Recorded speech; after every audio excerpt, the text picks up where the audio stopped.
Good afternoon, ABR Market Watch viewers. Today's market story is one of optimism and growth as Indian indices, led by sectors like autos and energy, edge higher. The Nifty 50 and Sensex climbed around 0.4%, with 14 out of 16 major sectors seeing progress. The auto sector gained 1% on indicators of demand recovery due to recent GST cuts, while energy stocks surged 1% bolstered by government support and robust fuel demand.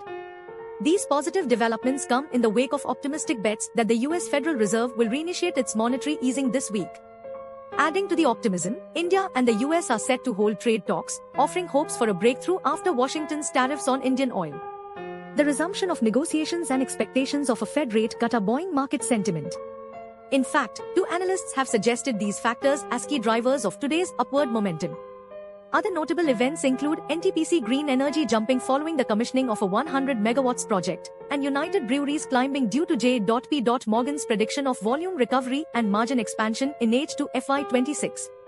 In a significant development, Larsen & Toubro, LT, shares surged nearly 1.8% to a one-month high, driven by a substantial order from Nuclear Power Corporation of India for the Kudankulam nuclear power project in Tamil Nadu.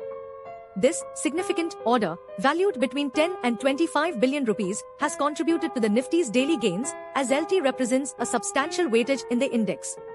Despite this upward movement, LT shares have underperformed so far in 2025, trailing the Nifty's impressive 6.5% growth over the same period. In conclusion, today's market story is one of recovery and growth across various sectors, driven by positive signals from global trade negotiations and optimistic bets on monetary policy decisions. Keep an eye out for upcoming events like India-US trade talks and the US Federal Reserve's decision on monetary policy for further insights into market trends. Stay tuned to ABR Market Watch for more updates.